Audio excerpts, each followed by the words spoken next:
Exit poll ಅನ್ನೋದಕ್ಕಿಂತ ಹೆಚ್ಚಾಗಿ particular ಆಗಿ ಚನ್ನಪಟ್ಟಣಕ್ಕೆ ಸಂಬಂಧಪಟ್ಟಾಗೆ ನಾನೇ ಅಲ್ಲಿ 15 ದಿವಸ ಚುನಾವಣಾ ಪ್ರಚಾರದಲ್ಲಿ ಭಾಗವಹಿಸಿದ್ದೇನೆ. ಜನತೆ ಭಾವನೆ ಏನು ಅನ್ನೋದು ಗೊತ್ತಿದೆ. ಆದ್ದರಿಂದ ಅಲ್ಲಿ ಯಾವುದೇ ರೀತಿಯ ಅನುಮಾನಗಳಿಲ್ಲ.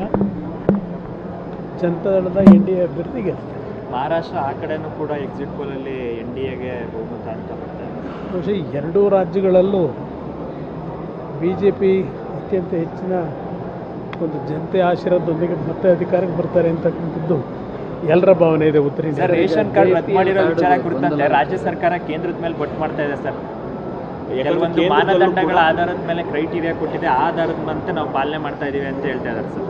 ಅದು ಇವತ್ತು ಬಂದಂಥ ವರದಿಯ ಆಧಾರದ ಮೇಲೆ ಹೇಳ್ತಾ ಇದ್ದಾರೆ. ಕಳೆದ ಒಂದು ವಾರದಿಂದ ಯಾಕೆ ಹೇಳಲಿಲ್ಲ?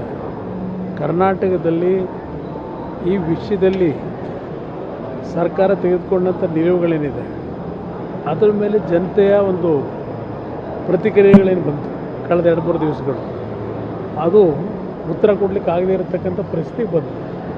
ಈಗ ಮುಖ್ಯಮಂತ್ರಿಗಳು ಒಂದು ಹೇಳಿಕೆ ಕೊಡ್ತಾರೆ, 6 ಸಚಿವರು ಒಂದು ಹೇಳಿಕೆ ಕೊಡ್ತಾರೆ. ಅದರಿಂದ ಇವರಲ್ಲೇ ಒಂದು ಕ್ಲಾರಿಟಿ ಇಲ್ಲ. ಅದರಿಂದ ನಾನು ಈ ವಿಷಯಗಳ ಬಗ್ಗೆ, ಗ್ಯಾರಂಟಿ ಸ್ಕೀಮ್ಗಳ ಬಗ್ಗೆ ನಾನು ಎಂದೂ ಸಹ ಲಘುವಾಗಿ ಮಾತನಾಡಿಲ್ಲ. ಗ್ಯಾರಂಟಿ ಸ್ಕೀಮ್ನ ಕೊಡ್ತಕ್ಕಂಥದ್ದಕ್ಕೆ ಆರ್ಥಿಕವಾಗಿ ಸಮಸ್ಯೆ ಇಲ್ಲ. ಸರ್ಕಾರ ಹಲವಾರು ರೀತಿ ತೆರಿಗೆಗಳ ರೂಪದಲ್ಲಿ ಸರ್ಕಾರದ ಖಜಾನೆ ತುಂಬಿಸ್ಕೊಂಡಿದ್ದಾರೆ. ಇಲ್ಲಿ ಪ್ರಶ್ನೆ ಮ್ಯಾನೇಜ್ಮೆಂಟ್ನಲ್ಲಿ ಹಲವಾರು ರೀತಿಯ ಸಮಸ್ಯೆಗಳಿದೆ. ಅದನ್ನು ಸರಿಪಡಿಸ್ಕೊಳ್ಳಿ ಅಂತಕ್ಕಂಥದ್ದು ಮೊದಲು ಹೇಳ್ಕೊಂಬಂದಿದ್ದೇನೆ, ಈಗಲೂ ಅದನ್ನೇ ಹೇಳ್ತೀನಿ. 7 ಕೋಟಿ ಕಾರ್ಡನ್ನು ರದ್ದು ಮಾಡಿದೆ ಅಂತೇಳಿ ವಿಚಾರ ಇವತ್ತು ಬೆಳಕಿಗೆ ಬರ್ತಾ ಇದೆ. ಡಬಲ್ ಸ್ಟ್ಯಾಂಡರ್ಡ್ ಯಾಕಂತ ಪ್ರಶ್ನೆ ಮಾಡ್ತಾ ಇದೆ ಸರ್. ಹೌದು, 5.25 ಕೋಟಿ ಅಂತ ಪತ್ರಿಕೆಯಲ್ಲಿ ನೋಡಿದ್ದೇನೆ. ಅದು ಕೆಲವು ಗೈಡ್ಲೈನ್ಸ್ಗಳಲ್ಲಿ ಅವರು ಏನು ಹೇಳಿದ್ದಾರೆ,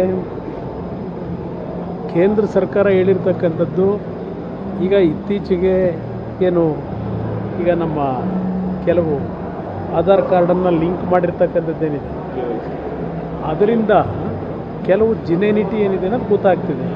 ಅದರ ಆಧಾರದ ಮೇಲೆ ಕೆಲವು ತೀರ್ಮಾನಗಳಾಗಿರ್ಬೋದು. ಅದು ಮುಂದೆ ನೋಡೋಣ ಏನೇನು ಪ್ರೋಸೆಸ್ ಆಗುತ್ತೆ ಅನ್ನೋದು.